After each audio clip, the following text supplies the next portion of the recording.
I got a question. Go for it. Roger, the internet is divided. Oh no. Serrated or Serrated. dimpled? Okay. Serrated. If you're building a rifle, what is Roger putting on his rifle?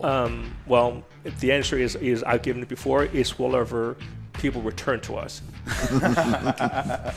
Because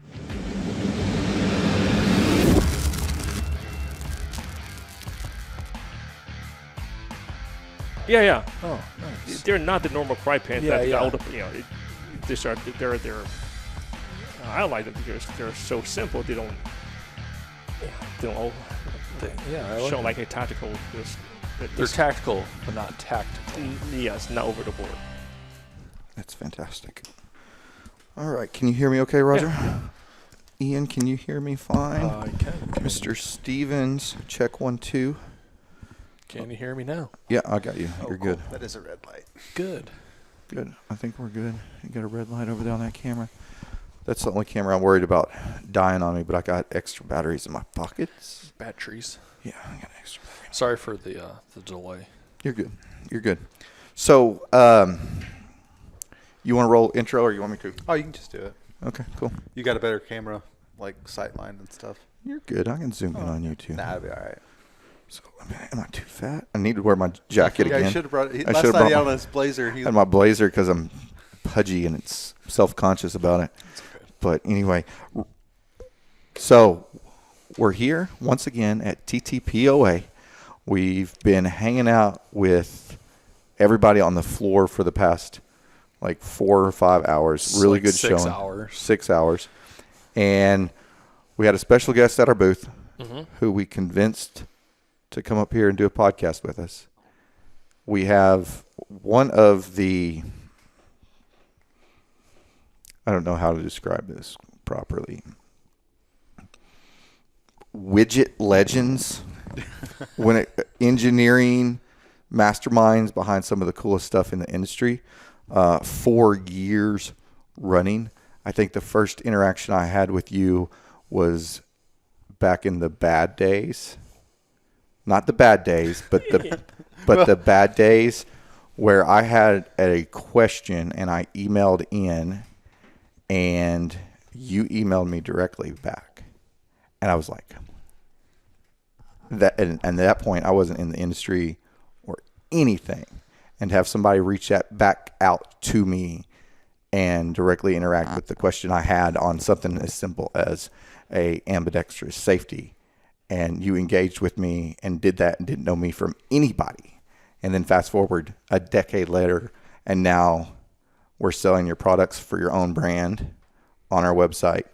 And it's just a awesome thing to be able to sit down and speak with Mr. Roger Wang of Forward Control Designs. Yeah, thank you guys so much for having me and inviting us to a TTPOA second year in a row. Things like appreciate the opportunity. We've been trying to work a little less so we can come visit our friends, you guys, Sons of Liberty, and Jim Hodge as well. We just haven't had the time. And so this is a great, perfect opportunity. You asked me to do the show last year. I said, sure, we want to do that. But, you know, we have been in Texas for 2 years and 5 months. I can tell you exactly how many cities I've gone to. It's less than 5. And I can't find Kroger's in Midlothian without a GPS because I just never leave. I can't find Kroger in the Woodlands. Yeah. Thank you so much for the intro. I'm still finding. I just saw McKeith Green from Dead Air. I never met him, didn't know what he looked like, so I had to put on my glasses. I'm like, McKeith, oh, hey, McKeith, how are you doing? And he never met me before. So he reminded me something similar, and I'm finding this all the time. Like, yeah, I talked to you, 10 years ago at Battle Rounds. Like, I don't remember, but I remember his name because not a whole lot of folks have a first name as McKeith. Yep. But, we still do that. If a customer have a question, I'm usually the one to answer. And like you probably, I have a bad habit of working all the time. And being that's my yeah. And you too. Yeah. I know because I've bugged you on Sunday, on Saturday. I'm like, oh, maybe I shouldn't do that. But you reply. So I mentioned not to do that very often. People do, I enjoy doing it. And when people have a problem, I want to solve it. It's a type A personality that created this shipping monkey thing. In that when disorder, I want it out like right away. If you have a problem, I want it resolved right away. Customer, folks are happy. I think the bar has been set pretty low in general, not just in our industry, but just in the entire consumer industry. Consumer base is really, when there's a problem, the manufacturers, the shop you buy from just don't get back to you. Hey, when you want to spend money on us, hey, we're best friends. After the fact, then whatever. Oh yeah, for sure. Yeah. So I think a lot of our friends, like you guys, and most of our dealers, have the same reputation. You guys ship very fast. Even when there's a problem, you take care of it. Are we really doing anything above and beyond? I don't think so. We're doing what we're supposed to do to take care of our customers. Right. And people say, "Oh, your customer service is great." I'm like, "Thank you. I don't think we're doing anything more than what we're supposed to, but it's just nobody else seems to be doing it. So it kind of elevated us to the level that seems, it's like it's undoable or basically just not done by anybody else. Yeah. But yeah, so now we're still doing it. Where I'm trying to pass some of the task to the new shipping monkeys. They do more than shipping. Of course, they are involved with product design. I get their input, and we go do fun stuff like coming to TTPOA. Shay and Roger really enjoy being here, and being number one. We're surrounded by friends like you guys and Jim Hodge, and the folks from Steiner and Glock and Endpoints and Dead Air. Yeah. So yeah, we're very happy to be in Texas and very happy to be here, and very fortunate to have made friends in the industry that at the time when we first started doing business, when was that, 2019 maybe? Yeah, I remember we're on the phone for like 30 minutes, right? I think Stephanie was the one that might have told you, hey, you should call us. And by then, Big Tex Outdoors, I still refer to you guys as Big Tex Outdoors, right? Even though it's been changed to Ordnance. And by then you guys, in 2019, how many people did you have? Was you, Maddie, maybe? I think it was me and Maddie, and I think Gina and maybe Jake. Jake came on in 2019. Yeah. Yep. And then you were customer service. When did we hire you? March 2020. Yeah. Right before the pandemic. Right when. And I took pictures for you in November of 19. Was the first thing that I worked on. Into the new old shop, the old new shop. Yeah. Yeah. I was setting up racks on the weekend, and he was in there taking pictures and stuff. Yeah. But to answer the question, we were 3-4 people. Yeah. It's interesting to see, including me and Maddie. Yeah. I was doing it part time up until 2020. When the pandemic hit, then we're still just two of us, and then the first chance available, we moved out here. Okay, California is a lost cause, and Texas is where her family is, and we could have gone somewhere else, but I'm so glad we chose what we chose. In everything about Texas is awesome. The opportunity. The only thing I don't like about it is the highway sometimes. Yeah. It's emerging to the fast lane. That's scary as hell. Yeah. Yeah, you better be going. But I'm going to stop you right there, and I want to back up, and I want to talk about how you even got into part design. What's your background on that? What do you want to talk about? Yeah. And where you started in this whole adventure. Right. So earlier you mentioned my old company that I co-founded with my former partner in 2009, Battle Arms Development. And by then we were doing mostly M1A and N14 parts, rent tools rather. And so I say, I want to do the AR stuff because I own mostly ARs. So our very first product was in the Maytag bracket screw kit, because Maytag, you guys have seen them, right? The brackets is super tiny. In the torque on it, you think it breaks. So that was our first product. The second product was firearms. So that was how it got started. And I got to tell you, by then I knew enough about guns. I shot, but I didn't train, so I didn't know enough to be designing a product. But the driving force had always been the same. That I wanted to make products that benefit the users and help them be better. Not just make products that, like decoration you put on the gun, doesn't do anything. It looks cool, okay, great, well, but it doesn't do anything. But my background is an IT engineer. I'm still certified. I can't call myself an IT professional anymore because I don't do it for a living anymore. But I did that for about 20 years. Okay, so I can tell you what I did as an IT professional. Some of the skills do carry over. Certainly, I mean, not the IP address V4, V6, and blah blah blah, but the mentality is the same. It has to work. When you design a network, when you troubleshoot a network, and you start to find simplicity is what I always strive for. The simpler, the better. So that carried over to the things that I design and make. So anyway, at Battle Arms, so I was there from 2009 to 2014, and I left in late 2014 to start my own business, to start forward controls, and you can, I'm sure you know this as well.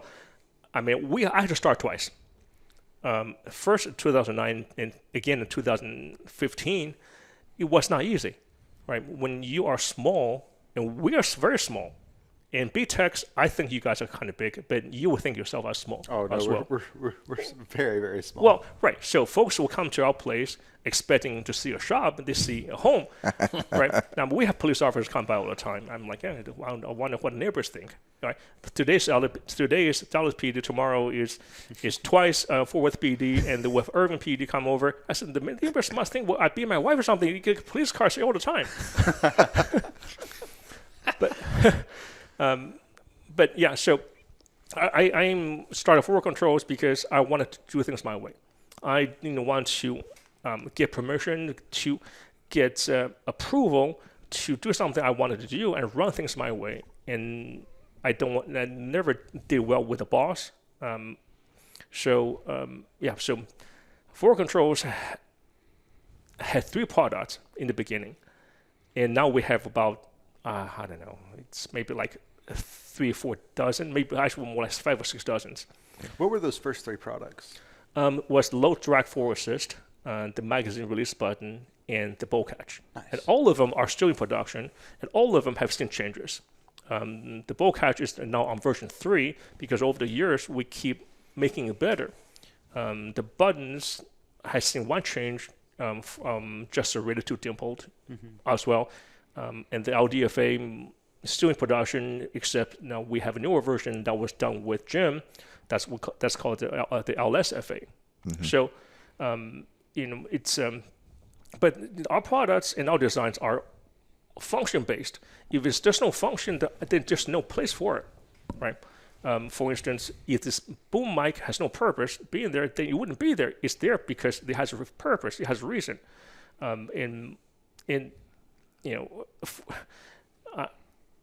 Even by then, people were saying about the product, the rimless foresters like the LDFA. A solution in search of a problem. For you, maybe, because you don't use an NB charging handle, so therefore you don't need to have a rimless forward assist. And a lot of products get that kind of treatment, even today. It's okay. It's like a wheelchair for people like us is a solution in search of a problem because we don't need it. But can you say that about a product for people that do need it, right? But that's a good point. Like, I think a lot of people, like if you see on the internet, like a new product will come out, whether it's yours or somebody else, and they'll be like, "Oh, well, this is stupid. I don't have a need for this." Well, maybe you weren't the intended consumer. Maybe the person that does need it and requested that, as part of a requirement, they probably have a need for that. And I think people don't always see that or don't want to see that. Well, the internet does allow that, right? The internet is very unforgiving. So if you have a thin skin, do not be on the internet. Do not become a public figure. and I've had to learn that. Just let things go. Don't get into internet pissing match because nobody wins. Yeah, right. You start trying to convince someone with a different political view of your own views. Never going to happen. They already got their minds made up, right? In folks that say that our products are overpriced, like, no, you don't know how much it cost us, right? And something on like the ABCR, for instance, when we sell them to you, we make maybe $3 or $4. Nobody knew that because it cost us not much to make them. Coding itself costs about $3.50. Nobody knew that. We don't have to justify our products. We make our products for a reason. If there's no purpose, then there's no reason. If no reason, they wouldn't exist for us. The thing that we get criticized for quite a bit more is not our own making. I mean, you guys see this all the time as well. It's the EPC. Just for looks, doesn't do anything. No, maybe you should read the product description. It will tell you everything, all the reasons why we did what we did. It may not matter to you, it may not be applicable to you, but there's a reason why it exists.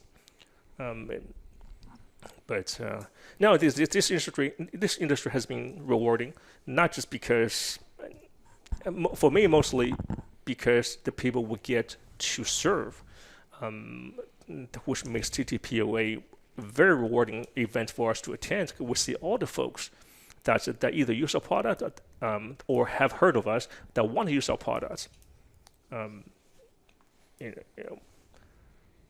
So that's we. We have new products maybe 5 or 6, maybe more every single year. It's not because we're trying to come up with new things. It's because there's a need for it, so we do something about it. Like this year, we're going to have maybe half a dozen new dead-air muzzle devices. We're going to have more optics plates for pistols. We're are still, for the time being, focused on law enforcement and military authorized and issued weapons, and U.S.-made and allied country-made sights. And those have done very well for us. So those areas, the muzzle devices and the plates were new areas. I can honestly tell you, before we got in, were out of our wheelhouse. We weren't in that space, but those we did get into, we are not always the first, but we just want to be the best. And I'm not saying that our devices are the best. I think they're good. I think they're very good. Are they the best? That's for the customers to decide. They're definitely gaining in popularity. We're definitely moving more and more of your muzzle devices every day. And one of the things I talked to you about this morning, and I'm putting it out there on social media, is that we need to see a Huxworks muzzle device, because that's something that's growing in market share right now, and that's one of the cans that you don't have an offering for because it's not. They haven't said you could do it yet, and some people don't understand that you can't just go in and make a surefire muzzle device or whatever, because every once in a while we get the comment, hey, why don't you have this? I'm like, well, they haven't said that that's okay for that company to do that yet. It's a licensing thing, you can't just go do it. Yeah, surefire. I mean, they actually broke down and licensed something to BNT, right? And that's kind of surprising. That shocked me. That was, yeah. But for Huxworks, and they, I mean, we can be making things for them. The one thing we'll make for them, or maybe two, is the 6315 design that's been around since 2017, and which spawned an entire new line of products for dead air, and we love dead air. Dead air folks are great. We like their products. We like the people we deal with, and as a company, so the design is sound. It works. It's very well rounded. We could make this for them. But we just need to hear from them that, hey, okay, you guys can make it. Then we could definitely do something for them if given the opportunity. And I think we could move products for them. Now, one of the things that you do have is you have would you call it a cult following? I mean, like you got a pretty good following, pretty hardcore. You guys do too, so you know how it is. Yeah, right? we understand it. And so one of the things that we've been trying to do lately is engage our social media audience and get them to ask questions. So there's a ton of questions in your forward control group, and that's what I'm scrolling over here looking for.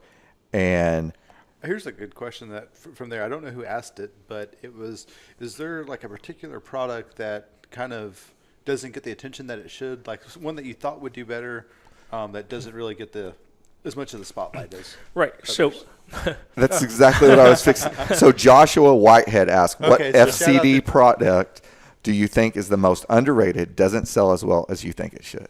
That's the one I was a good looking question. at it right before. I was like, that's a good question. Yeah. It's kind of niche because the way it's designed, it only works. We got a very narrow set. I mean, it's a very strict set of requirements. If you don't have that, then it doesn't work for you. That's the PMA, the parallel mount for ACOG. So if you have a 4x32 or 3x ACOG, it's an offset mount. All you got to do is just shift your head a little bit, and then there's the dots, right? So you don't have to canned it this way, which seems kind of unnatural. And I think most people just we got criticized, we got beat up pretty bad when I posted a video on YouTube. Somebody said, this is a horrible idea. Well, imagine someone said that to you about your product, right? Nobody want to hear that, but like I said, if you got thin skin, you can't be on the internet. So I looked at him like, you know what, I don't even want to, I can't even bother trying to tell him. And his mindset already anyways. But the PMA is one of them. I wish I could say that everything we do is automatically popular, right? People say, oh, anything you make, I'm going to buy.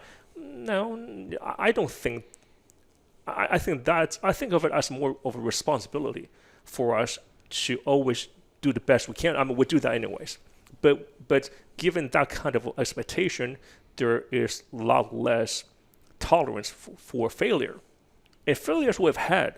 I mean, we've had to recall products before. The first time in 2017 with the bolt cartridges, because they weren't heat treated properly, so they were bent. We're still dealing with this 6 years later, because most people don't shoot their guns. They put it on the guns, then to find out 6 years later, oh, you're bent. Okay, well, no problem, we can replace it. But PMA is one of them. The other one is the Glock floor plates, the magazine floor plates. And we thought it was going to do real well because it makes so much sense to us.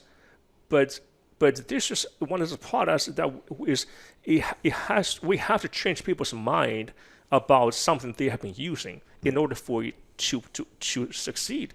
And that something is the magwell on for pistols.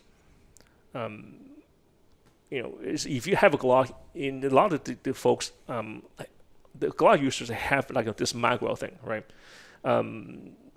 We don't like that because when you have it, you remove the possibility of the function that the Glock built into the gun, that is to be able to strip the magazine out manually if you have to.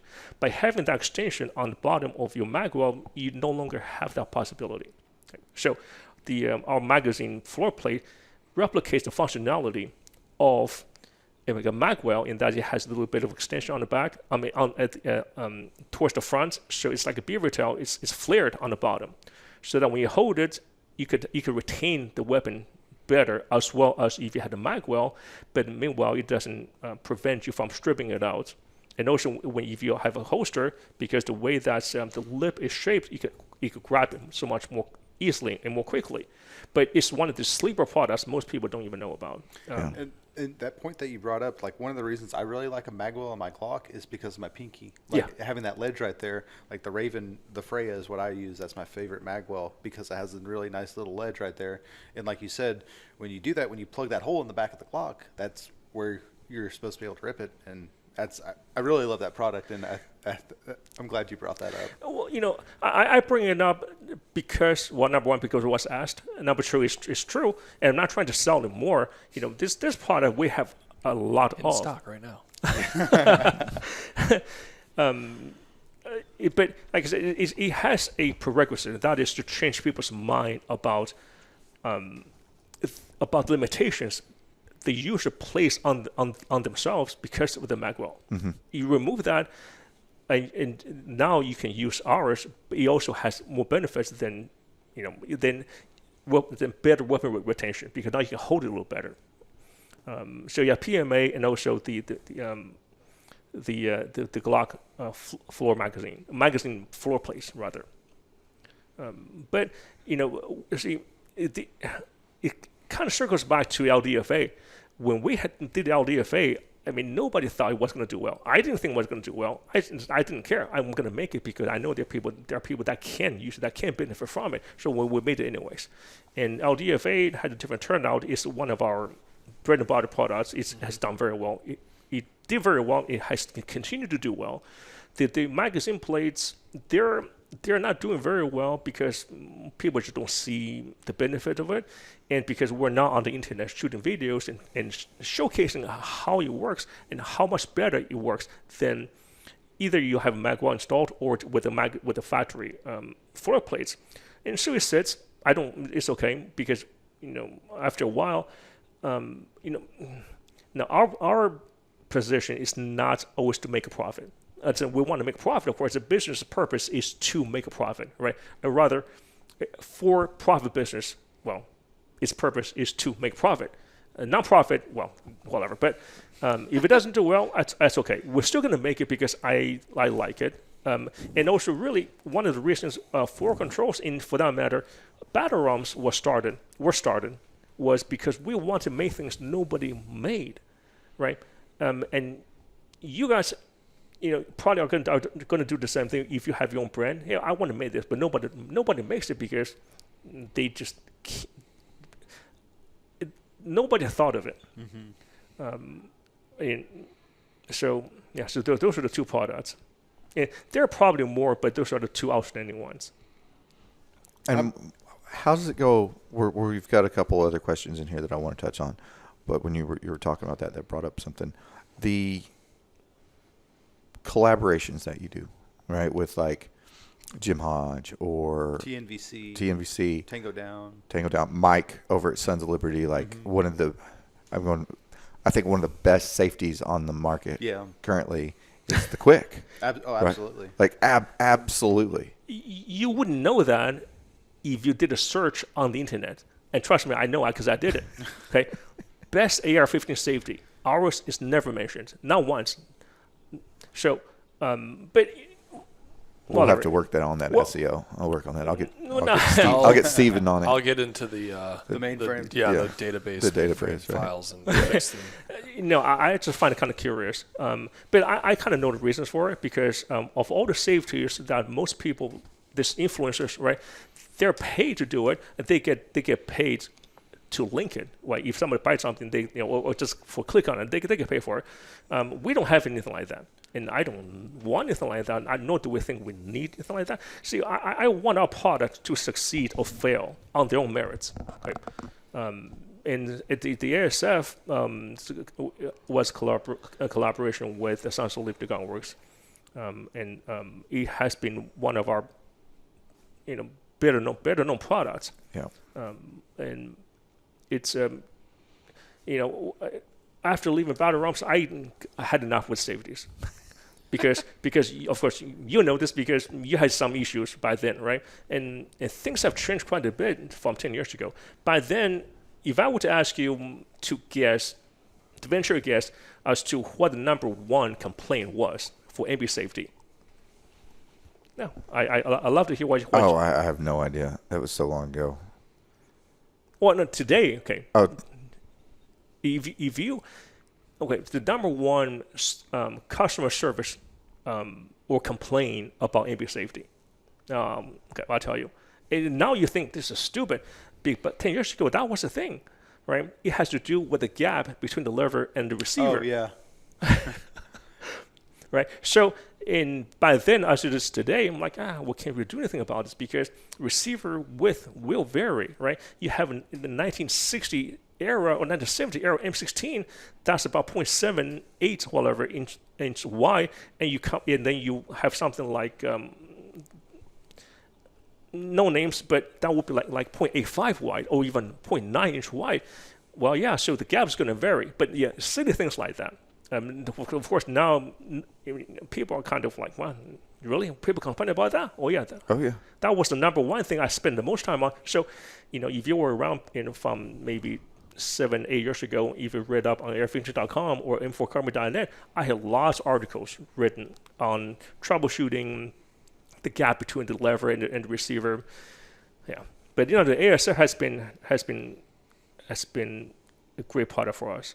And we're grateful for Sun's involvement. I got a question. Go for it.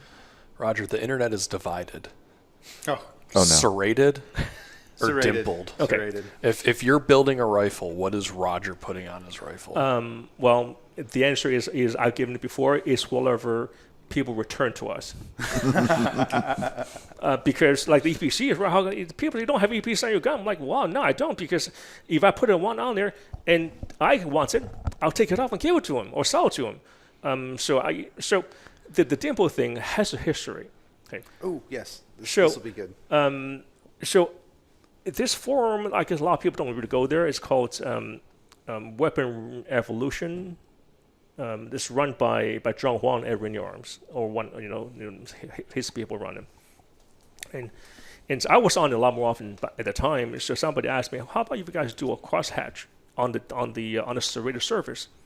I'm like, I don't really like the looks of it. I think serrated works just fine. Then I thought, well, okay, it actually has people just want a different texture treatment. I get that. But I thought, well, I'd rather do dimple.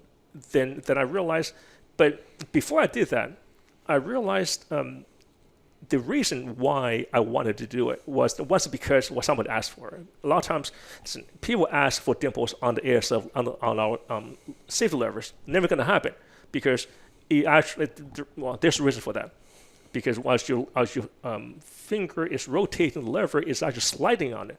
So you put dimples there, you're putting friction there, it actually is hindering that movement. You don't want that movement hindered. You want it to be smooth, which is the reason our serrations are along the length of the lever. But anyway, back to dimples.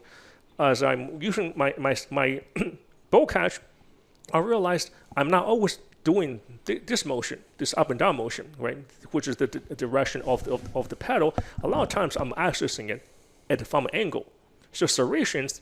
So horizontal serrations are very, very good at mitigating vertical serrations. But as the angle changes from 0 to 180 degrees to more like this, like when it's getting more angles, this horizontal serration become less and less effective.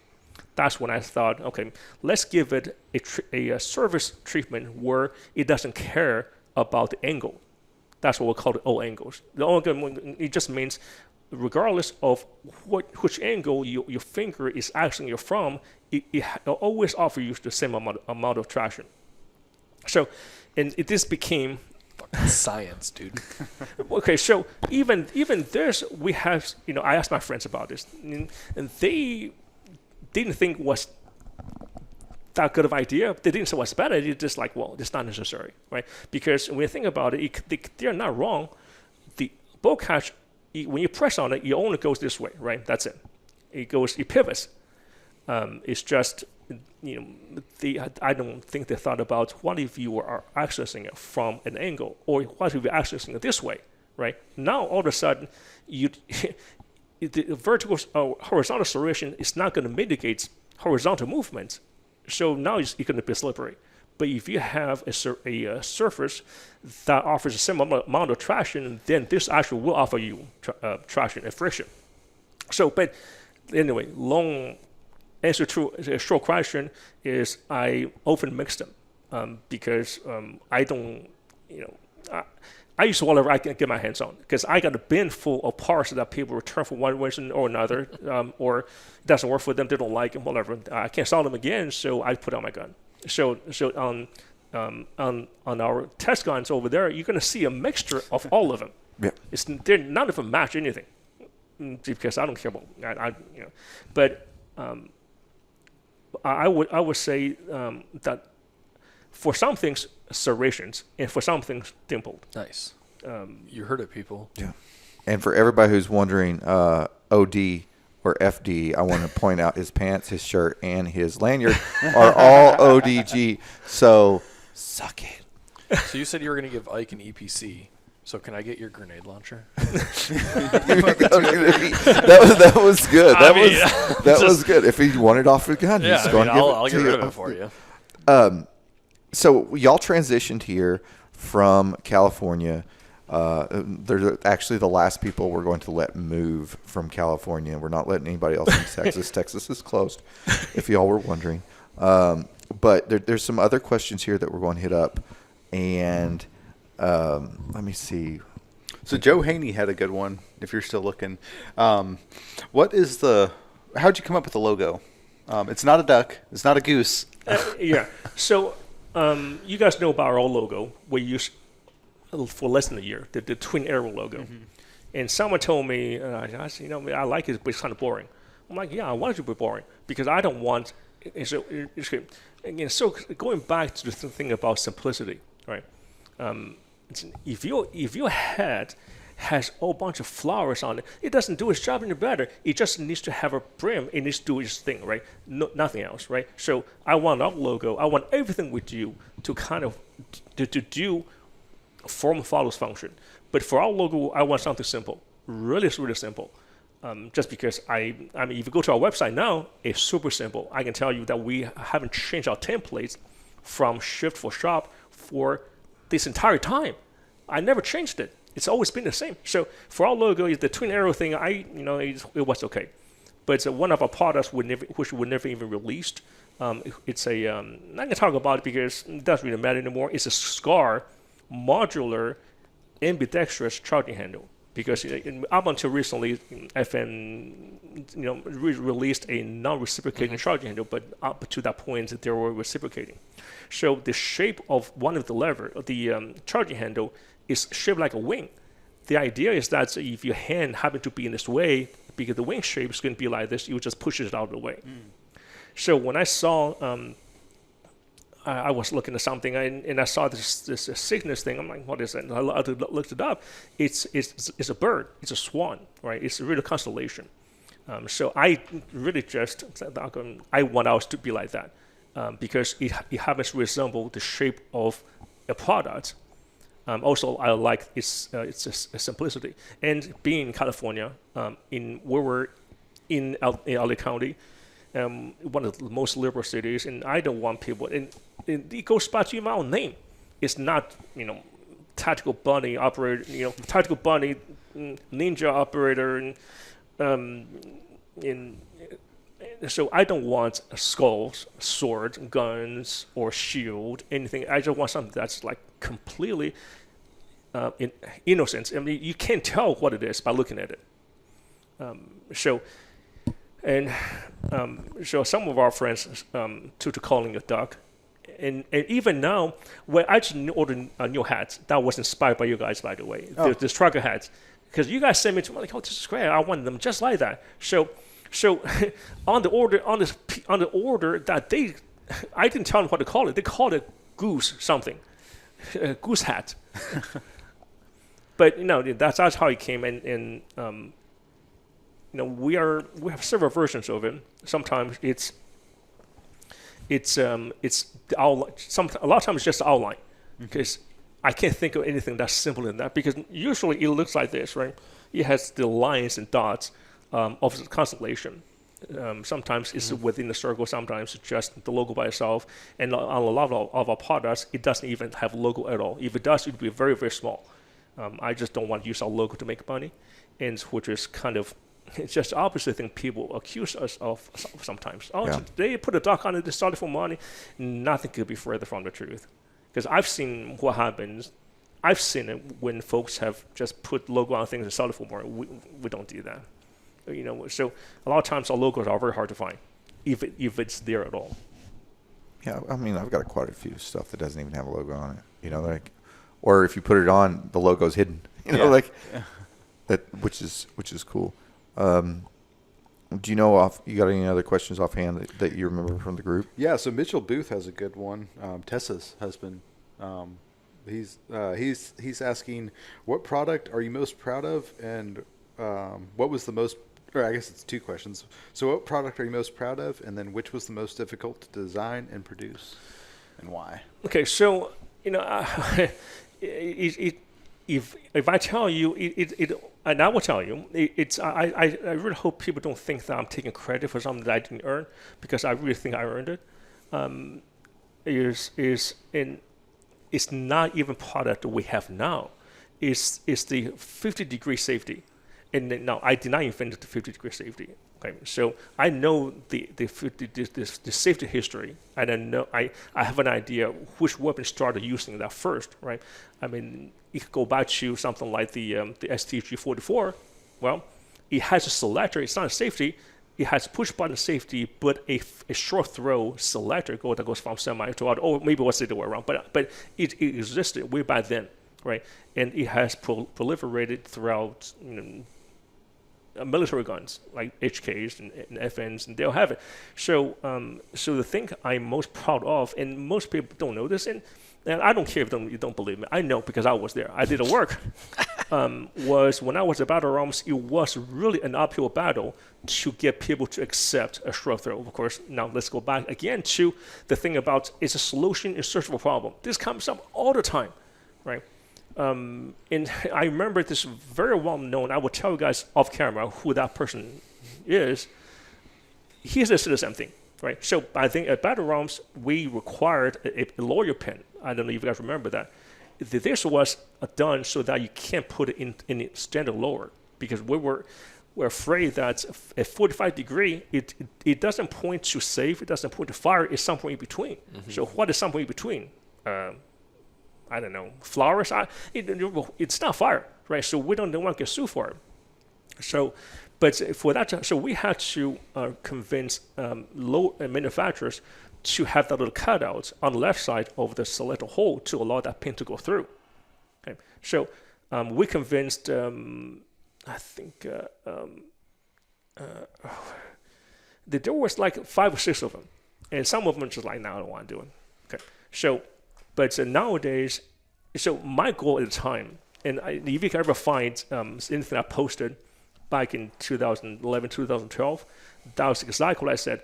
I'm hoping we wanted to make it so that 50-degree safety is a viable option for safeties, as it exists for pistol grips, stocks, handguards, sights, whatever. And now, at the time, it really wasn't. It was like, if you like it, whatever, big luck with that, right? And so we were really concerned about the 50-degree, that if a police department want to buy them, we'll tell them, no, not a good idea, don't do it. Because if it's ever involved in a shooting, they're going to get you with that. Because you modified our safety, the lower pins removed, or this is the non-standard fire control. Okay, so now in 2023, or even from a couple of years ago, would be absurd, right? That short throw was laughed at the time. So yeah, so that's so I like to say that if I don't do anything else from this point on, I already did something. It doesn't matter if people don't know this, but yeah, that's I think my contribution. It's not just me, of course. I was a Battle Arms, so I would say it's theirs and mine. One thing I want to touch on before we get too close to wrapping it up here is we talk about. Let me back this up. One of the things I want to touch on that we were talking on before we actually sat down was your ordering process, how you're determining fulfillment. Like you're like, okay, I need, I sold 150 of these last time, I'm going to order 150 more, or that process, right?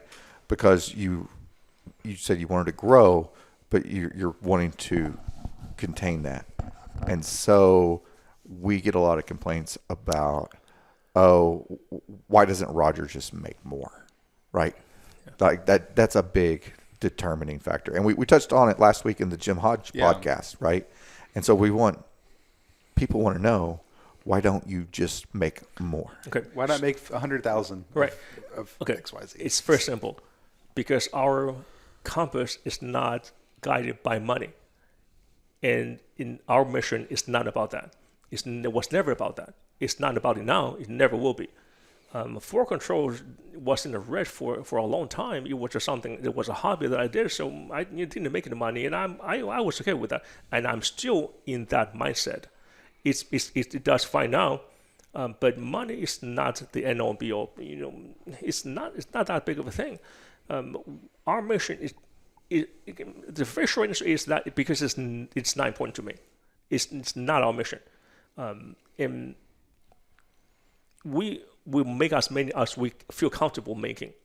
Sherry at Starbucks Mule has a PO for maybe 8,000, 10,000, but that's limited by their ability to make them. We have about a few thousand coming in. But the month later, there's some issues, so we have about a couple hundred ready. I'm like, no, I'm not doing this. I'm not going to send Ike 5 of them, okay? And it's not even with his time, not with my time. But but in terms of growth, I don't want to grow anymore. I'm happy with our size. I don't want to be anyone. I don't want to beat anyone. I want to be us. So who is us? I want to be happy. I want to always have a happy outlook at everything. I want people to have a positive experience when they deal with us, and I want our dealers to be happy with us. And so, whenever we get pro carvers, when was the last time people were able to find any like an EPC on our website? I can guarantee you it's been years, because we always ship to our dealers first. We want them to make the profit because they help us. We want them to get the first dip. Get dips on them before we go live with anything. So like the bolt catchers, we only recently put them on, but that was long after we've shipped them to you. So that's the we're four full-time employees, and I want to stay that way. We're still growing by 20-30% every year. Of course, I guess.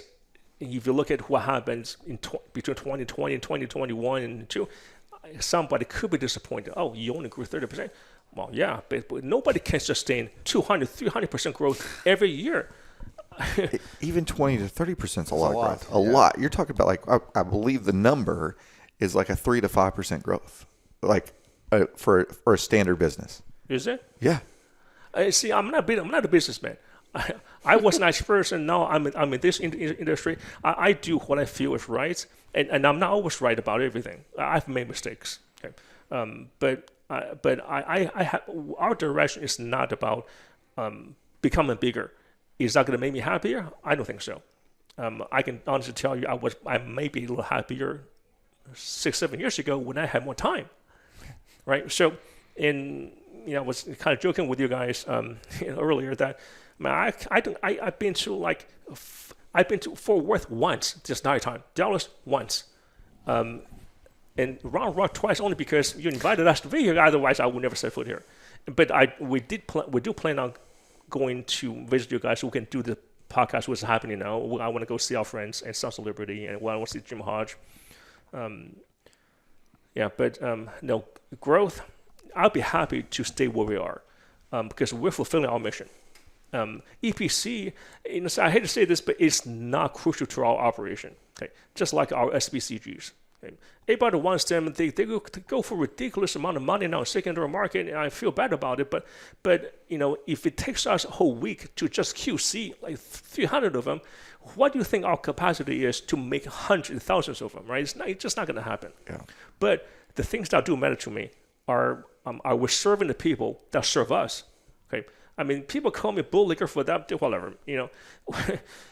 We're focused on providing to our customers, be it law enforcement, military, or civilians. Okay, EPCs, you like that. I get that, but they're products that take higher priority. And it is not to say that we slow walk EPCs.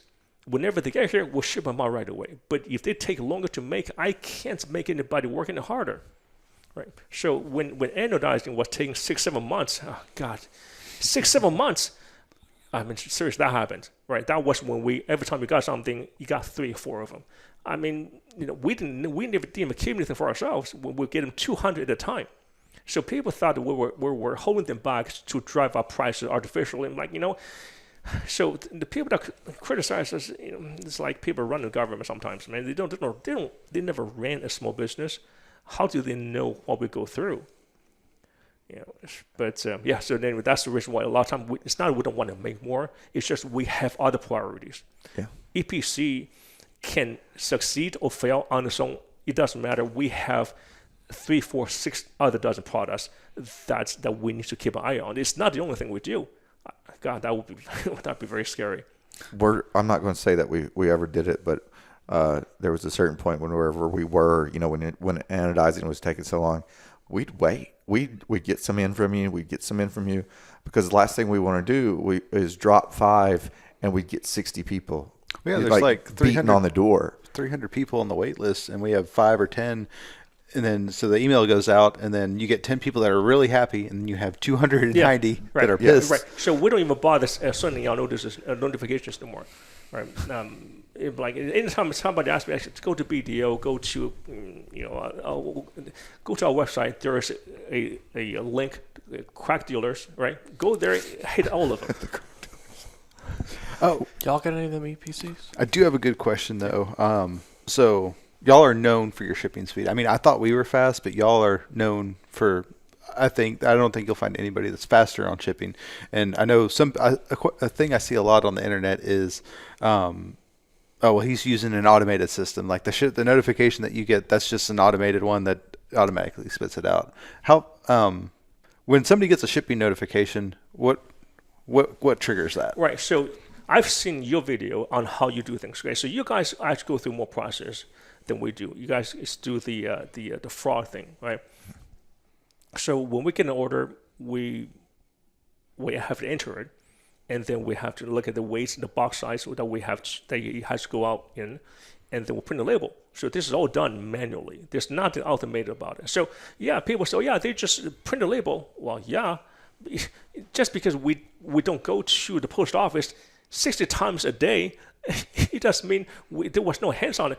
When you get a shipping label, it was because someone already entered the order and actually processed it and is about to box it. Okay, same thing you guys do. Okay, so you guys are catching up. I mean, your shipping times are really, really good. I mean, if you're talking about 4 hours and most people can't do that, right? I ordered something from the Swiss company, and that doesn't say anything was out of stock. Ordered it. It's been 3 months. Where is it, right? No shipping notification, no nothing. So if you guys can do it for 4 hours, I mean, most people are very happy with it. I like to do it the moment it gets in. And so this is kind of bordering on obsessiveness, and it is. So when we got more help, we're trying to work something out. What's the longest you can endure not having this and go? Because if I see order, if they're not doing it, I'm going to be doing it. Okay. I said I want it done in 5 minutes. Can it be 30 minutes? I'm like, well, it can be as long as we want, but I don't want that. I want it to be done, because by the time the customers spend their hard-earned money in trusting us in our products and trusting us to take care of this properly and promptly for them, guess what? We're going to give them that. That's what I want, and that's what I would like for them to have. It goes, do unto others, pretty much. And so like last night, couldn't sleep. At 12 o'clock, I got up and did all the orders. So if you're getting a shipping notification at 12 o'clock in the middle of the night, that's not a system. That's Roger hitting print. Right. He's over there. Right. So the Super Monkey, Shay and Roger, they are there Monday and to Friday. Roger also works on Saturday, but it's anything after Saturday, like 3. Or anything like after business hours, That's usually me. That's always me, pretty much. Because I just can't let something left undone. Yeah. It's fantastic. it's not automated. It's I wish it was, and then I would have a lot less to do. But And we've had those conversations with different ways of doing things on that end. But it's definitely interesting to see that, the processes, and we've talked about our process before on how that operates, and then we're actually changing some things on our end to increase some efficiencies and accuracies on our end. But it's all a different way of skinning the cat, right? You're going to get the same result. Okay, so you guys are much bigger than we are. You guys, how many SKUs do you have? Well, hot. Yeah, I can tell how many we have. Many. Yeah. We have maybe 300 or 400. That's it. Yeah. Right. Not talking about options, but just maybe like fewer than 300. If you have 3,000, you probably have that, right? So you got a much bigger warehouse. Things take more time to do when you got to go farther to fetch things, and when there's multiple things, like you went over there, come back. Oh God dang! There's another one right over there where it just came from. Yep. Got to go by there again. Right? Yep. So when you scale up like that. If we scaled up like that, I wouldn't be able to demand 5 minutes or less, because it's not going to happen. We get our steps in. Yeah, we get our steps in, and we're always looking at ways of scaling that efficiency. I'll get the guys spun up on night shift so we can. It's going to happen. Well, so it's something that I'm coaching my wife.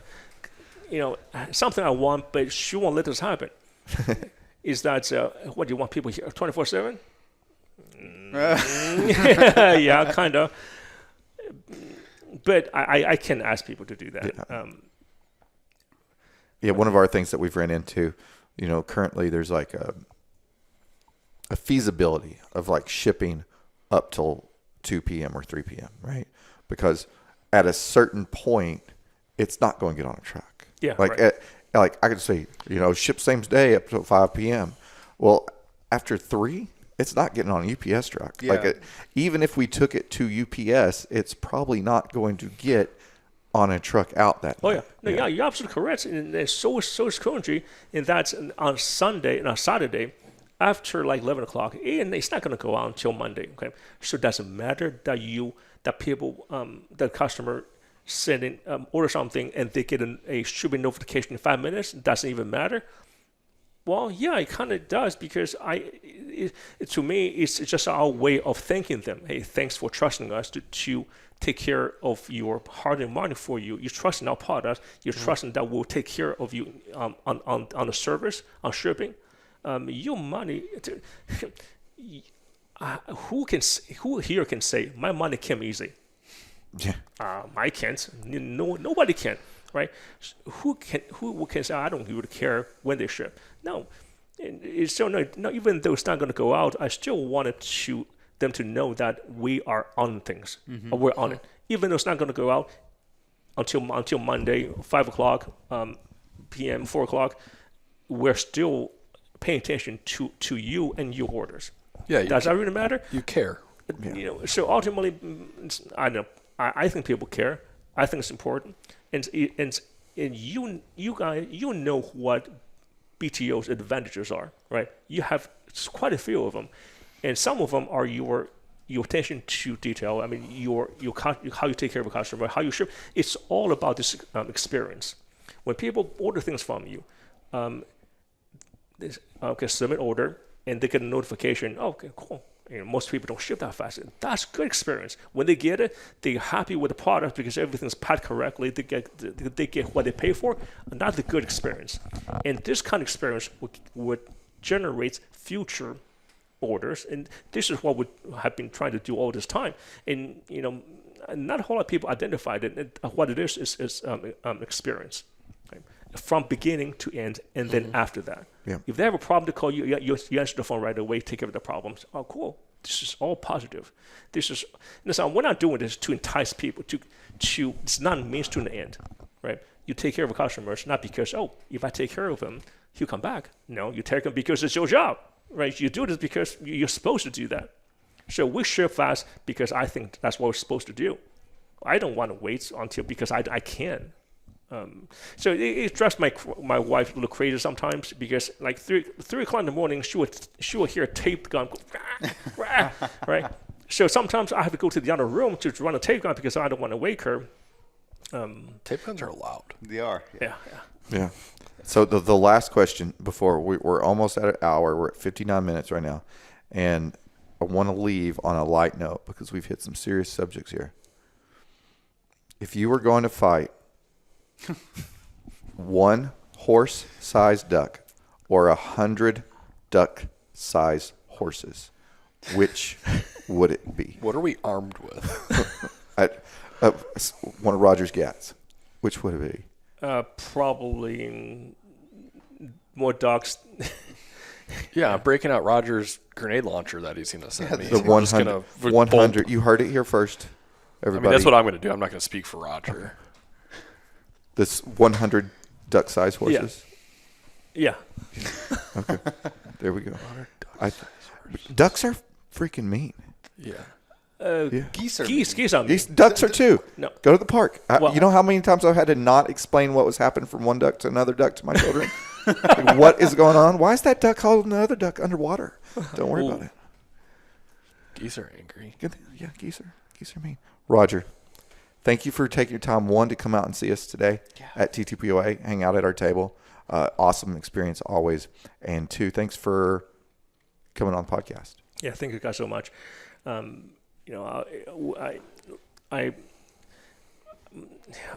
don't feel the need to kiss up to anybody, and I'm not kissing up to you or you guys. We're grateful for what we have. I think we've earned it, but we don't earn this on our own. We earned it because we work hard. We work with good people. We have identified folks we really like, and you guys are really on the top of a show list. And we're grateful to our customers. Without them, there wouldn't be a need for us to be there. Without them, we literally cease to have the meaning for existence. Because if you don't have customers, what do you make things for, right? And without good dealers like you guys push our products, and you guys, I consider, you guys are good friends. Mm-hmm. We're in the business of making hardware. It's true. You guys, just like you guys, are in business of selling hardware, but ultimately we are in the people business. We are here to help people, and it's this relationship and friendship that I treasure most. Thank you for always helping us. Yeah, thank you. You've been amazing. You would think that, right? That I'm helping you, but I don't think we did anything above and beyond. But I thank you for saying that. Yeah, I mean, you've always answered our questions when we get something in, and we're like, okay, what is this? What do we do? Was this good? What? Well, true, but that's our job, right? Yeah, but thank you. You care. Well, no. Even if I didn't know you, I would still want your problem to go away, right? To be resolved, and especially because I do know you guys and I love you guys. I want this done even better. Huh? I said Roger said he loved us. But that breaks back. I mean, that circles 100% around, or 360 degrees around, to how I introed this. Is our first interaction with you. My first interaction with you was this email back and forth, and then I started working with Ike, and he's like, and Jake, we're talking about forward controls and doing this stuff, and I'm learning the product stuff, and I'm like, wait, Roger Wang, battle, it all links in, and it's great to go. We very rarely go a couple weeks without some sort of contact between me and you, or Justin and you, where we're working together on stuff. And we really appreciate you choosing Big Tex to. I didn't. We chose each other. I mean, they if we were so far apart, and I think, other than age, I think we're a lot more similar. In our outlook on business and the way we treat other people, the way we treat our employees. I can see that you guys, I always comment on how well your folks are so happy. and they don't, nobody comes to work like, God damn, nobody does that. People are happy to go to work, and I like our I like Shay and Roger do the same thing. I don't want them to be like getting all depressed on Sunday, like, geez, I gotta go back to work on Monday. Already on like Saturday afternoon or Monday because it's so horrible. I want people, it's the same thing with you guys. People come in, they're happy.